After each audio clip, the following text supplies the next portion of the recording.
y dos, y dos, una, y dos, una, y dos. Hello and welcome to Cortes NYC Livestream, the podcast. This show broadcasts twice a week out of New York City. We are your hosts, Cortes NYC and Carla de Puerto Rico. And on the show, we talk about art, creativity, city life from a Latino perspective. I'm a visual artist. And I'm a singer. And this is episode 50. As always, you can find us on iTunes, Stitcher, Podbean, and Spotify, and also on social media on Facebook, Instagram, Twitter, and Tumblr. And I want to give a couple of shout outs to some people on Instagram. Sunny Got Beats, Danny Hastings, Silly Sins, Feet First Music, Prox1GWB, Black Sheep KTR, Alox Fossil, Stomping in My AF1, Ferg, Ice Rojas, Silo FWD. I saw your artwork, looks dope. Art Gomez 14. And this is it.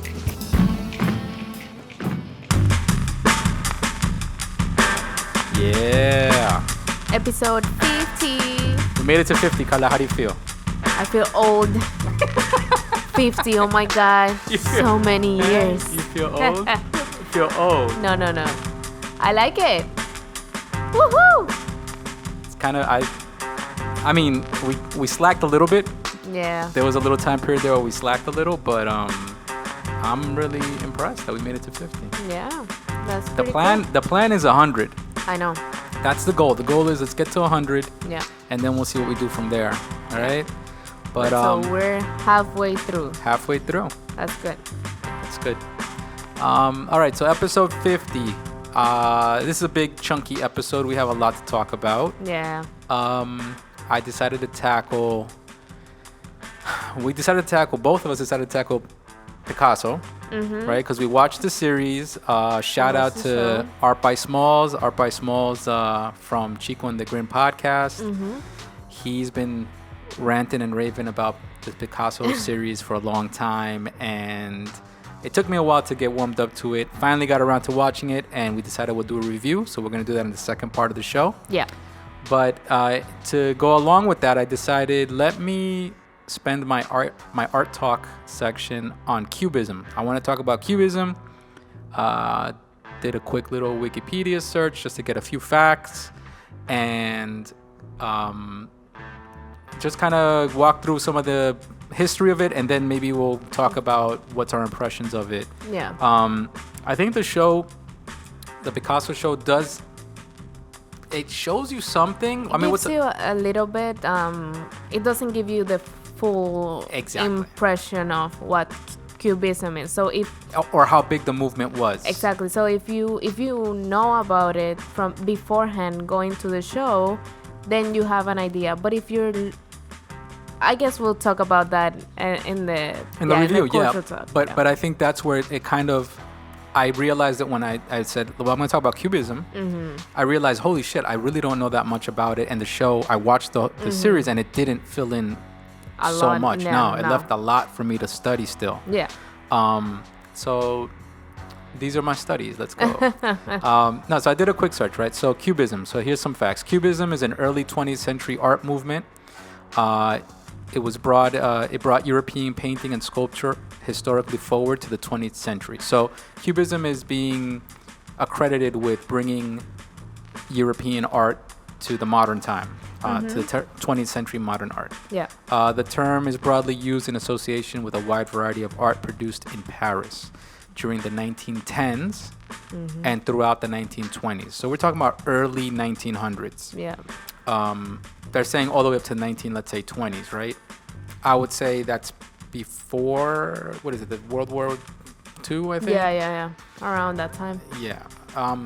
So it's like the time when like there was like I guess it was like this big band time, and yeah, I guess it was at America and Europe was in a whole different place basically. Yeah, and it was a time in the world where everything was basically falling apart at that time. Not so much, because it was the Great Depression. I think it was in the 20s. But no, it was a time where people were looking towards the future, modernizing, industrial revolution. People were trying to build up cities. The whole concept of urbanization was coming into play. And people leaving the old ways of living, small farmland and that kind of thing, and kind of moving more into like big city mentality.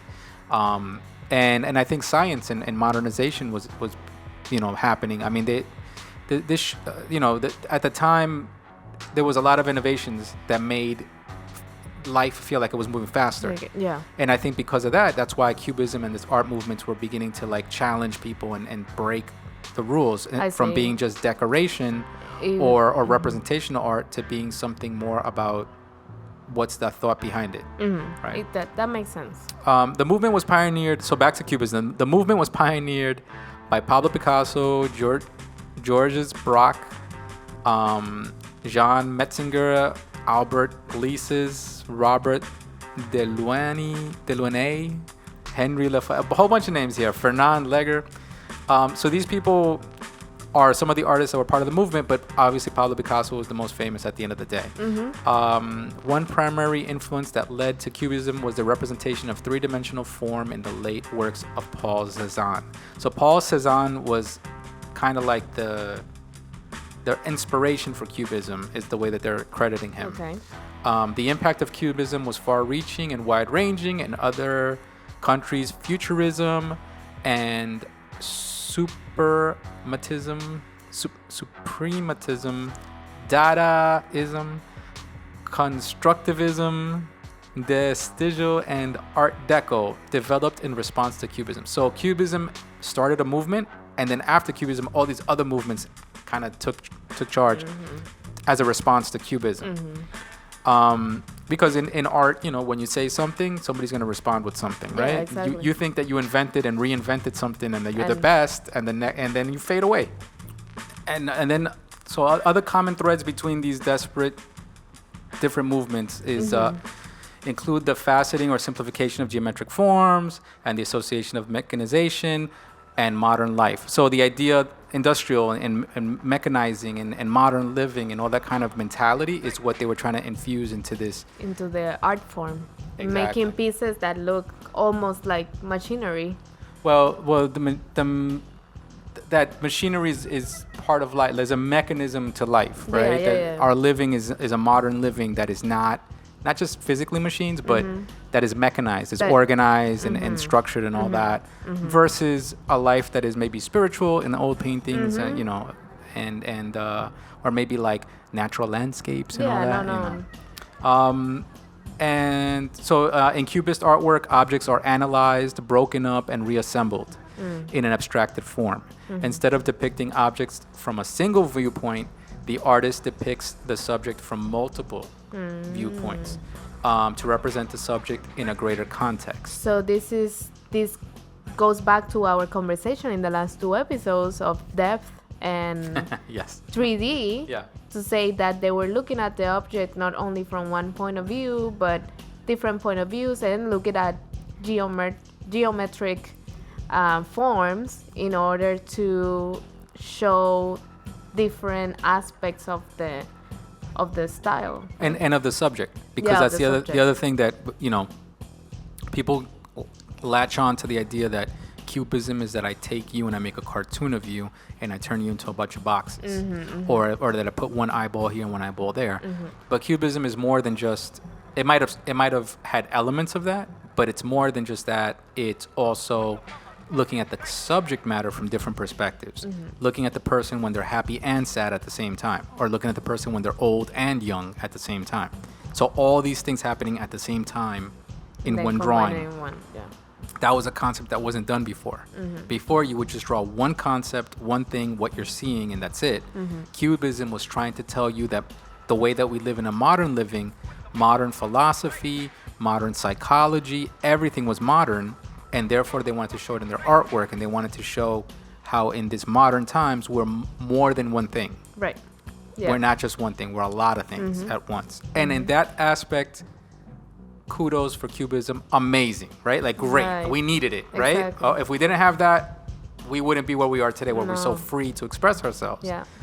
But I still am not a big fan of Cubists. like I think it's good and I like it, but I'm not so enthused in it. And I don't know if it's just because it's 100 years later.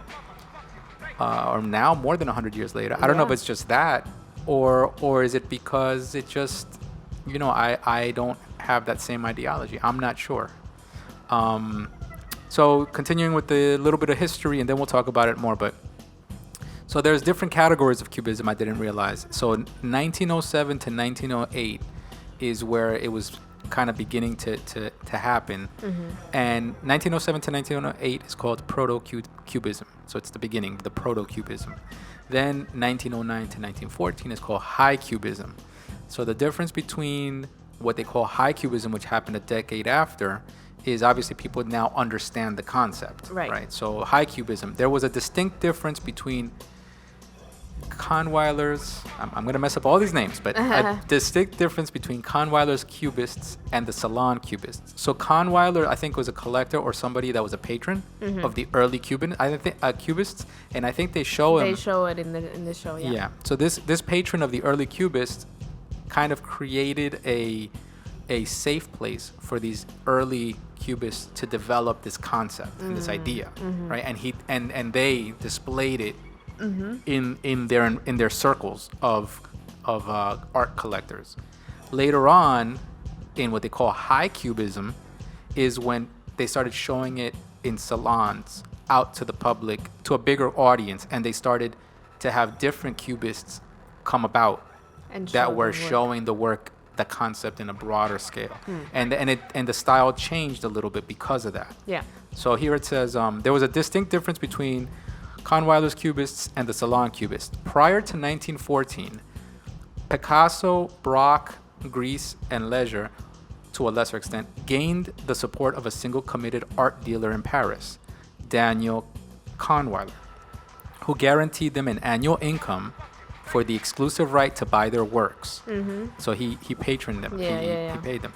Kahnweiler sold only to a small circle of connoisseurs. Yeah. In contrast, the Salon Cubists, who came after, built their reputation primarily by exhibiting regularly at the Salon de Automne and the Salon de Indépendance, both major non-academic salons in Paris. They were inevitably more aware of the public response and the need to communicate. So the people that were a little more public had to get more reaction from. They knew they were going to get more of a reaction from people, so they changed.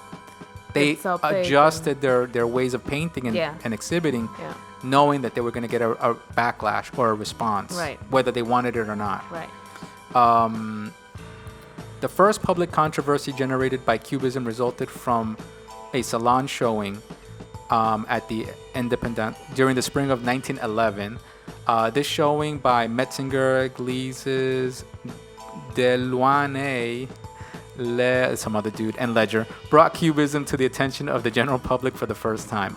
So when it became controversial is when it became public. Yeah. And more than likely, maybe Picasso wasn't even making that much noise back then. No, and more because he had a big ego.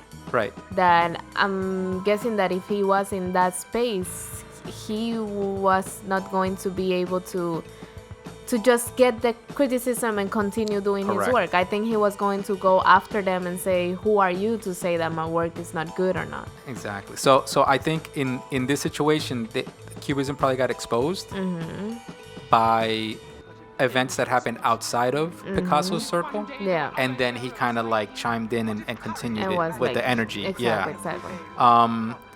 Because there was a famous article. So here it says, this showing, that exhibit, right, that got the controversy, amongst the Cubist works presented was Robert Delaunay exhibiting his Eiffel Tower piece, Tour Eiffel. So that piece is something that got. Do you know that piece? I don't know that piece, but we all know Guernica. We all know Picasso's pieces, right? Exactly. Yeah. But we don't know the first Cubist piece that got controversy. So that's where I'm saying, like, I think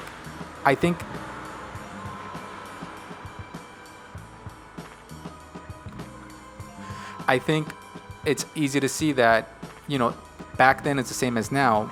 The people who make the loudest noise and get the controversy are the ones that are going to get the attention, but the other people might take advantage of that attention and run with it if you don't stay on top of it. So there was a New York Times article that was published a year after Galette Burges's The Wild Men of Paris. This is the name of the article, The Okay. Wild Men of Paris. And 2 years prior to the Armory Show, which introduced the astonished Americans to this movement, accustomed to a realistic art style, to the experimental style of the European avant-garde, blah, blah, blah, blah. So in this article, they showed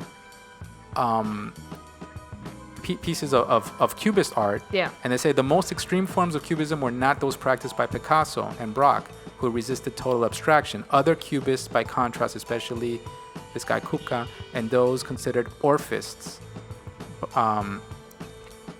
they stuck to abstraction by removing any of the real visible subject matter altogether. So there was even other Cubists that were even more extreme.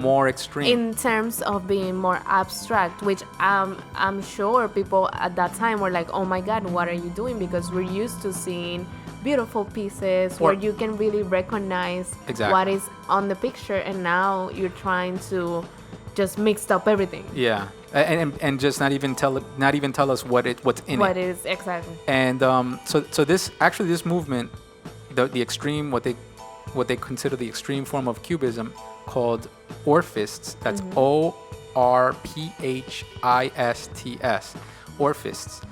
I looked them up. Really cool looking stuff. Looks like a lot of the graffiti that I'm seeing now. It's crystallized. Look it up. ORPHISTS, orphists.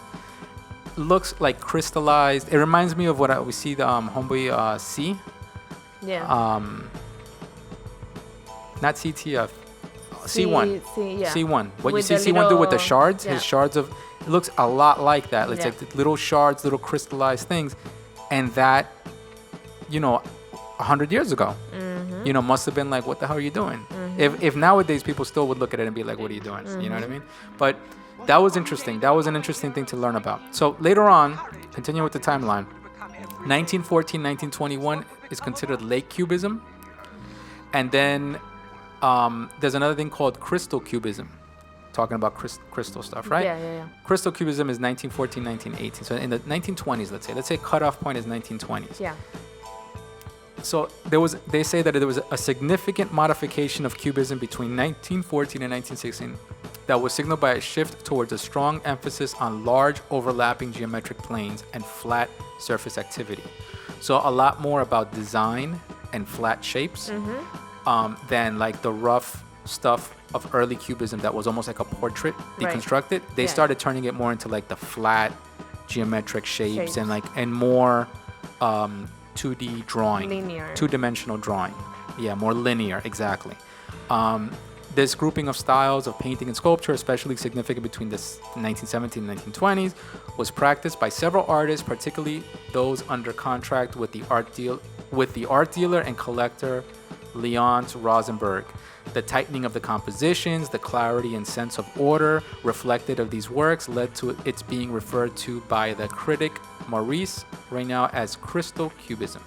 So it was a lot more organized, a lot more designed, a lot more, I would say, because I took a look at the art, I would say it starts to look a lot more linear cartoon, like a poster. Like it's designed to be Cubism. Yeah. And I think maybe that's people taking the idea that was begun so long ago as a way of seeing things and taking it and turning it into a decoration, a design style. And now if you did that design style, that's Cubism, but that's crystallized crystal Cubism. Something that is more, something that people can understand better. That they can see right away and say, that's Cubism. Yeah. They don't look at it and can go, what is recognize it? They go, oh, that is Cubism. It's when you take the person and you abstract them and you shape them and you take an object and you redesign it and it's flat and it's shapes. No need to render or to kind of try to make a figure it was just straight linear. Yeah, because I'm looking at the Orphist. Oh, you looked it up? Yeah, and it's actually pretty cool, like you said. And I can see why people at that time were like, oh my God, what is this? But because I'm looking at it right now, I see that this can be in any museum and be an amazing piece that everybody will be looking at and analyzing. Yeah. And actually looks like Dali a little bit. Yep. because it has those things where you can see almost like a clock, and it's almost like it has a story behind it. Yeah. But it's just the Eiffel Tower. Well, so a lot of the stuff that I read just quickly, and that's all the history I'm going to give you guys. I'm sorry to bore you guys with history, but that's all the history I'm going to give you. The rest you guys got to fill in the blanks, 'cause I can't talk about the whole movement in 20 minutes. 20 minutes, yeah. But I think from everything that I saw and everything that I read, I think I get the impression, just like every other movement that every other art movement, that I get the impression that it takes the first people to start it, to come up with an idea. It could be a handful of people. It takes some patrons or some people that believe in what you're doing, Yeah. to kind of give you a place to show it, to discuss it, to open the conversation. It takes that kind of like nurturing of the early stages to kind of get an idea and a concept going and get people excited about an idea. Yeah. Because when you look at the painting outside of that context, if you look at those early Cubist paintings, it's like, okay, whatever, Yeah. in our time. But if somebody were to explain to us the significance of it and what's the thought behind it and all this stuff, then it's more, right? Yeah, It yeah. becomes more, and it becomes more significant after the fact that other people latched onto it and continued the concept. You know, what justifies those early paintings is what happened afterwards, that people imitated it and refined it. Exactly. and took it and did with it what they wanted to do with it. That people actually saw potential in those early paintings. Exactly, in the concept. And I think the reality that Picasso is probably the most famous one. Who knows if he even coined the concept? Who even knows if he even if he even started the real word Cubism? Like, how can you even? know. Yeah, you don't know like the detail. I mean, I'm sure if I studied it, that might be an answer, but I doubt it. I would Yeah. imagine that it's a movement, and he was part of it, and he was grouped with those people at that time. And this is like a preview to the next section, but in the show they did try to say as if he invented his own style of painting because he didn't want it to be the same as the classic artist. Exactly. So they tried to say as if he was the one that invented abstract way of painting, but we don't really know. Yeah. Because the show didn't really No. give us facts. No. But I think if you guys are interested in Cubism, research it. I think it's worth it. Obviously, Picasso and Cubism became a big part of the art movement, of our modern art movement. 100 years later, we're still talking about him and talking about the art movement. Obviously, it influenced graffiti. Yeah, a lot. It influenced what I do, even if I don't like it 100%. Yeah. It did inspire a lot of the people that I appreciate, and it inspired, my art. So everybody go find out more about it. Separa menos tiempo. 1, 2, 3, 4, 5, 6, 7, 8, 9, 10. Culture talk. Culture Talk. So in this Culture Talk, we're gonna be reviewing season 2 of the show Genius by the National Geographic. And it's Genius / Picasso. Yeah, so this is season 2. So season 2 is Picasso, and But they made a point. One of the reviewers made a point that what? first season was called Genius. Oh yeah. Second season is called Genius / Picasso. Picasso? Oh, Yeah, okay. they actually included his name. Because on season 1 was dedicated to Einstein, Correct. and now they put Genius. Maybe they were not thinking on continuing. Exactly. And they just did Genius. It's just Albert Einstein, and now maybe they saw a good response of the people, of the viewers, and Yep. they continue it with more seasons. For sure. That's pretty cool.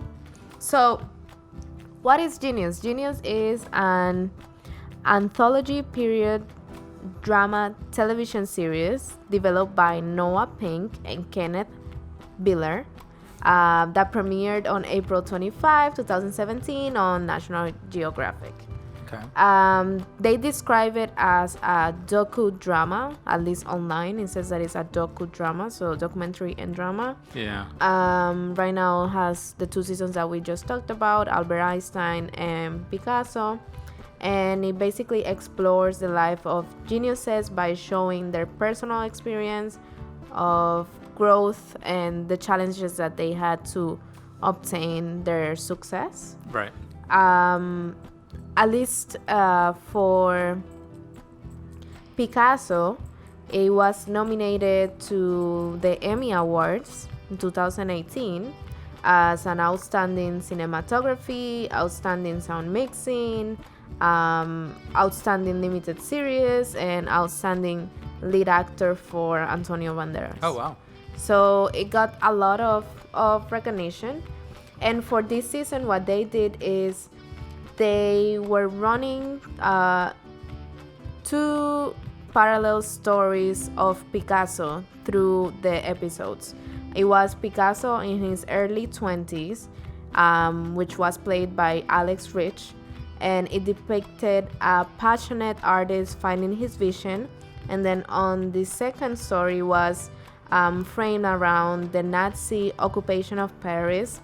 It follows an older Picasso played by Antonio Banderas.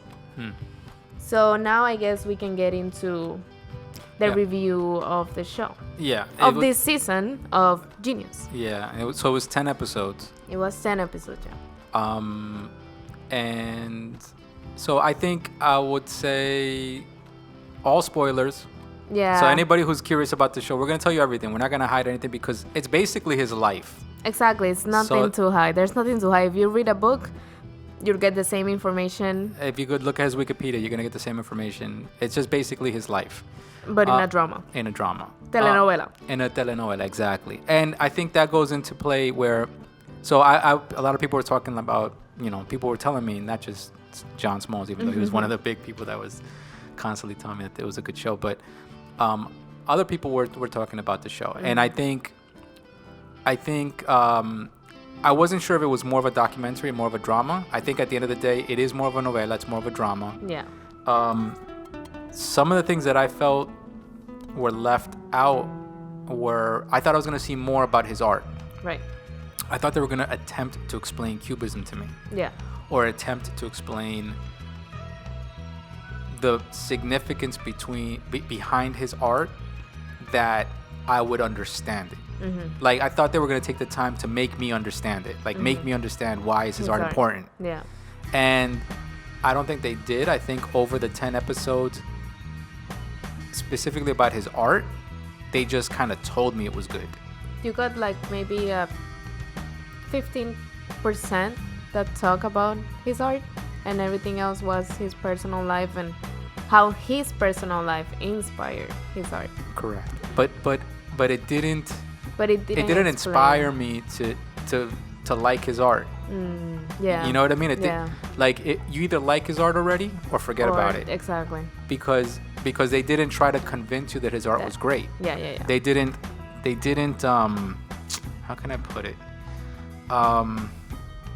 Sometimes you'll see docudramas or documentaries about people that do things that you're not into. Right. Yeah. And then all of a sudden you feel like you would like to do that. You know what I mean? Like they can show you a documentary about a guy who flies planes, and now all of a sudden you know everything about flying planes, and you feel that you could fly a plane, and you want to fly a plane because it looks so interesting and it's like so exciting. You understand why the person was so into that thing. I don't feel like they did that. Yeah, here. I think that they tried with the beginning. You remember when he was a kid and he was going to school and learning about art, and his father was a professor of classic art. Yep. And he wanted him to be a classic artist. And then when you see him trying to break that mold that his father was trying to create for him, in that time I was understanding a little bit. I was like, well, yeah, I can see why he would try to do something different. Yeah. Because he saw himself as something more. Yeah. But then they just left it like that, and then his adventures as a person started, and as an artist as well. But it explored more about his personal feelings. Yeah. Like I don't know if it's too I don't know if it's too, maybe it's too difficult to illustrate what's inside of an artist's head, but I feel like other movies or series have done it. They've explored what's like in a mathematician's head. Right. Or what, I was thinking about the Leonardo da Vinci show that you were watching before. Yeah. I don't know how was that show for you, but it was a lot of fantasy. too. Yeah, Also. and because it's so far back in time that Right, a that lot of they it just have to has to create- be yeah. fantasy. This is not that far behind. That there's still modern living there, so you still understand that there has to be a sense of reality.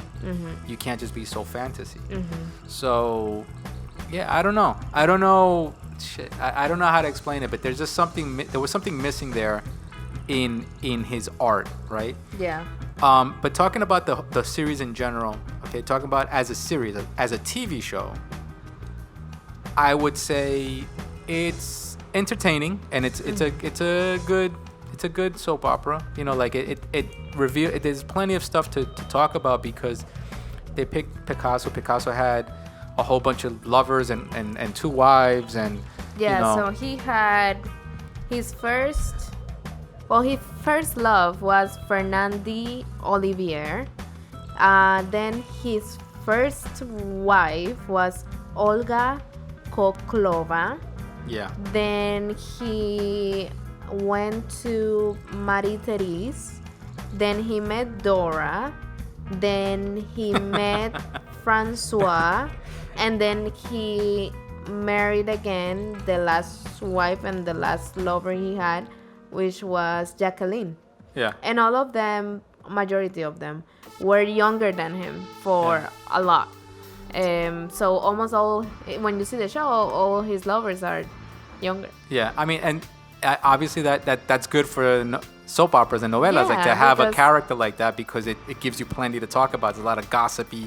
And more because of the way that they were doing the show, where they were jumping from time to time. So they were in the past, and then they will go to the future, then they will go to the past again. So that will give you, in every episode was almost like a new season. Yeah. Because it was a whole new story. They're telling you about him meeting her and what they did, and yeah. I would say some of the good points. Now let's get into good points and bad points. Some of the Yes. good points of the show, of the series, so that it doesn't feel like I'm just trashing it. Because it's not. I'm not. I would recommend it. I think people out there, you should go check it out. Check out the Genius Picasso. I think it's a good series. I think some of the good things about it is entertaining because the fact that he has all this jumping in and out of relationship stuff, that's what you expect to see from an artist, and that's what they present. They present to you the cliche of an artist. Yeah. That is looking for a muse, and he's looking for inspiration, and then these women and these relationships affect his artwork and affect his moods and all this stuff. Understood. I totally get it. It is also entertaining to see the idea of somebody who's going to become a future art celebrity, and to see him growing and developing. That's interesting. Yeah. I get that. Yeah. The locations are great. Yeah, the cinematography is really nice. Yeah, the fact that it's out, you're in France, you're in Spain, that's great. Of course, that's fun to watch. I think the actors did a great job. Yeah, they did. I think Antonio Banderas did a really good job for playing the older Picasso. He did I was convinced. Like I didn't see Antonio Banderas, I saw Picasso. Me too. Even though it's just Antonio Banderas acting as himself. Yeah. But I think he did a good job with the characterization and the dialogue that they wrote for him. I think it was good, very good. He showed an older, more mature side than what he's done in the past. I think the other guy, the young guy, Alex Rich. Alex Rich, I don't know from anywhere. I just had to look him up, and then I found that he was in a show called Glow that I saw on Netflix. It was about women wrestling. Yeah. The gorgeous ladies of wrestling. I don't even remember him in that show. The guy's really not a big actor, but he did a good job in this. He did.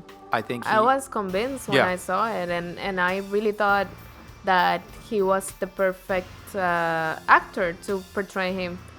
But the funny thing is that he does an impersonation of Antonio Banderas. Exactly. No, when That's which is funny. When we were watching an interview with Antonio Banderas and Alex Rich, and he was saying, no, I was trying to pick up Antonio Banderas' Oh, really? accent because I knew that he was going to portray him when he was older. He did it. And I don't have a Spanish accent, so I learned from Antonio Banderas. That's funny.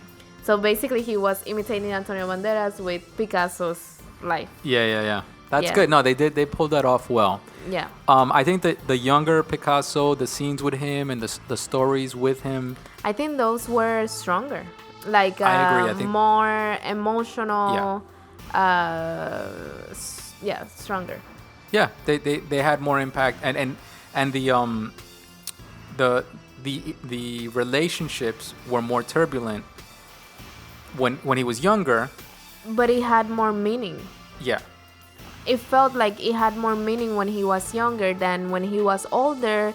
It felt like, but Picasso, you should know better. Right. You have gone through so much already. And why is it that you cannot just see that if you cannot have a serious relationship, right, or stay with just one person, so just let them go. Stay alone. Have your affairs. Have fun, but then don't try to make somebody be with you if you know already how it's gonna end up. Yeah, and I think the Antonio Banderas relationships on the show, the older Picasso relationships, are him clinging on. They show a lot of him clinging on to, these relationships. The younger one, he's kind of like just trying to find himself, and there's relationships in the way. Yeah. The older one is more like he's clinging on to these relationships. He's trying to control them, but they're not being controlled, and he's losing his grip on the old version of him. He doesn't understand why people aren't playing along to his ideas. I mean, that's all good novela stuff. Yeah. And I think that's what the show had, honestly, because if I want to get into the negatives, which we kind of started with the negatives already, but if I want to get into the negatives, the negatives are they don't really focus on the art. They focus more on, they show you art, but they don't really explore or illustrate for you why. They have to, in order for them to make it important to you, they have to put you into the mentality of the people back in that time. Yeah. And they didn't. As I'm watching it, I'm still watching it in the year 2000, 18, watching this and saying, looking back and saying, why is this important to me? Why do I care? Yeah, I think the only one that they made a big deal about it was the Guernica. And it was because Dora took pictures of him when he was painting it. Yeah. So they wanted to show how Dora was influencing him to do the Guernica. But even then, it didn't feel like you're in the studio with him. No. So that's what I'm saying. Painting for, let's say, even at least a whole episode. Yeah, no. Where you're like just him and like what. Perfect is okay. Here's a negative critique. They didn't show me how much work it took to paint it. That's what I was thinking too. None of his paintings. No. He would just say that he's got to be this new And piece they of were art. It's got to saying- break the barriers, but they never showed me him breaking a sweat, staying up Yeah. nights, coming back the next day, mixing his paint, And at the easel, like hours and hours and hours. Like I didn't see that. And they were saying that art was his first love and that he only cared about art, but I didn't saw that through the show. Through the show, I saw that he cared about women. Exactly. And that he cared about having affairs, but I didn't saw him really working hard, staying in the studio just to work for art. I saw him staying in the studio to stay with women. Because, but that might be something that I'm picking up on because I'm an artist. Yeah. But as an artist, I know that art is a very lonely and boring and quiet process. And if you're going to tell me that Guernica or any art is an exciting, they do that in a lot of these shows. They mess up how they show artists paint because they make it seem like it's exciting and fun, and it's not. It's very long and deliberate, and it takes time and it takes effort and it takes work. And it's never with the, you just show up and you have an inspiration and you just, choom, choom, choom, and now you're done. Cut, and then move on to people applauding. Like Yeah. it's not like that. Well, another thing that also the show shows is everybody's ego. I feel like everybody's egos is portrayed in the show in a way that everybody is individualistic to find whatever they want, but they don't come together for a common ground. And I feel that's why his relationship fell, because he was up to his own ego, but then the people that were with him also wanted their own thing, so they couldn't come to an understanding and an agreement. That's unique. That's unique into all these relationships of that show. The whole cast. Yeah.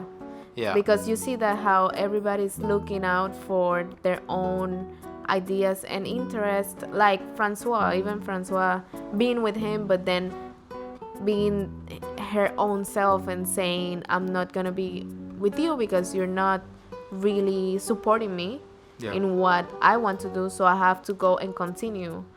I don't know, I think the show had a lot to say in a short period of time, especially with so many relationships.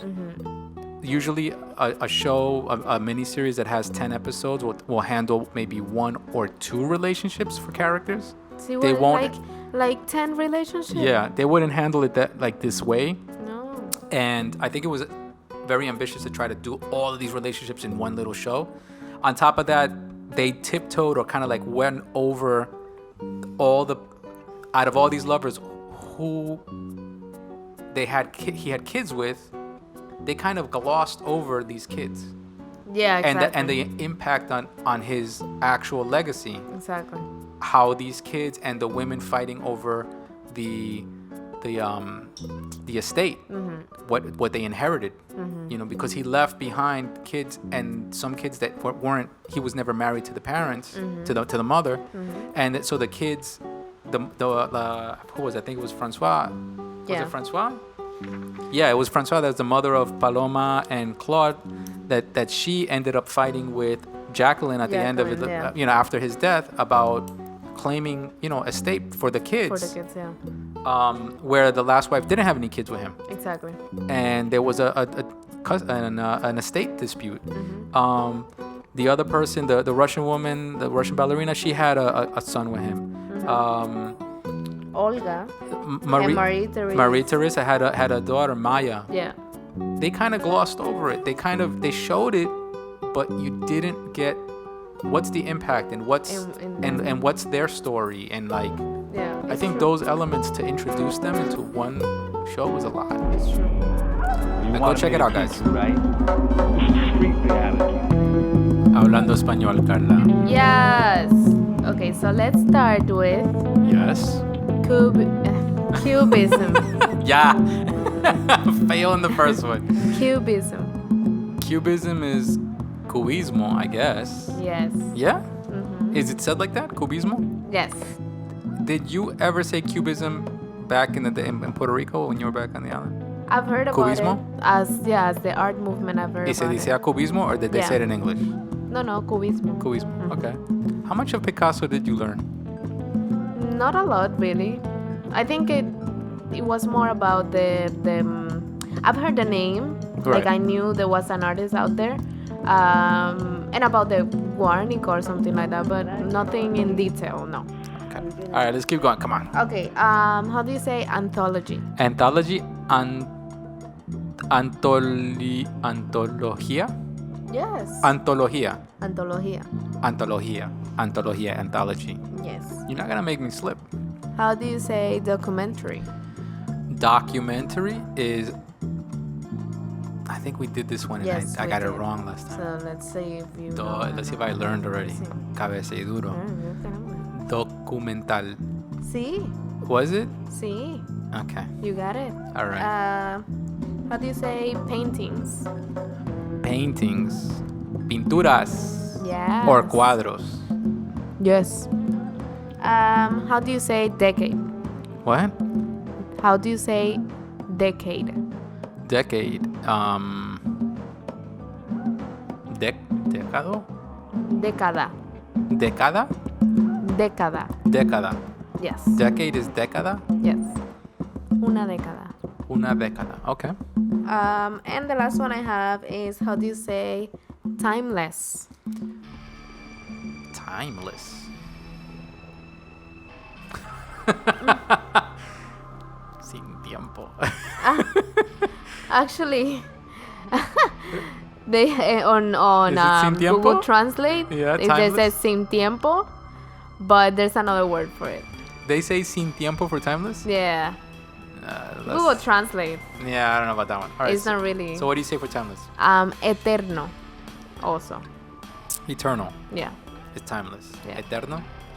So what you're but saying? it can be. Most commonly, people would say eterno instead of saying timeless. Yeah, but if you're talking about, let's say, a piece that is timeless, you'll say maybe una pieza que no tiene caducidad, ¿Cómo? que no tiene caducidad. Caducidad. What's caducidad? Caducidad is like it has a date of expiration. Oh, an expiration time. date. Okay, okay. So maybe you say like no tiene Caducidad. caducidad o que no se le puede poner no tiene final, es casi Right, como right. decir eterno. No, but it's different. Expiration Yeah. date. Yeah. Yeah. Caducidad. Yeah. Que no tiene caducidad. Yeah, that's more like timeless. Mhm. Yeah, because sin tiempo, I don't know. And eterno is eternal, but it's not. That's not really what you're saying when you say something's timeless. You're not saying Right.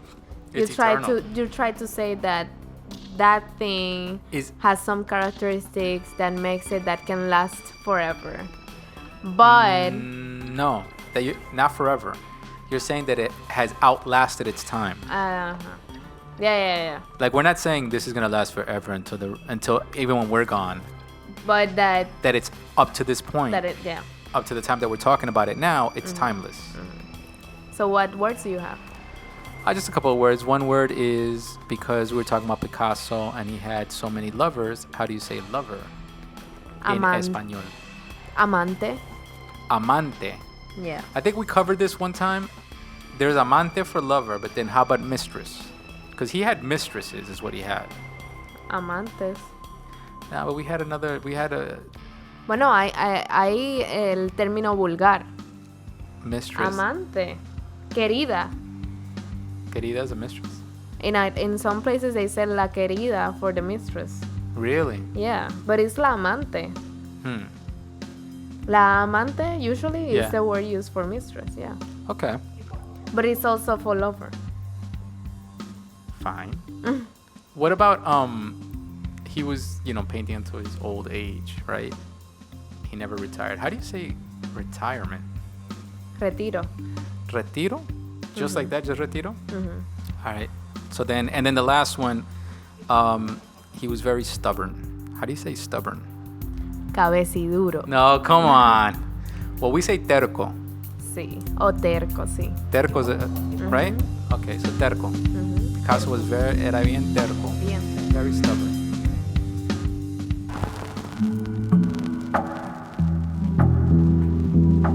All right, Carla, another episode done. Yes, we're done with our 50th episode. What? So now we're gonna be on the 51st episode. Next episode 51.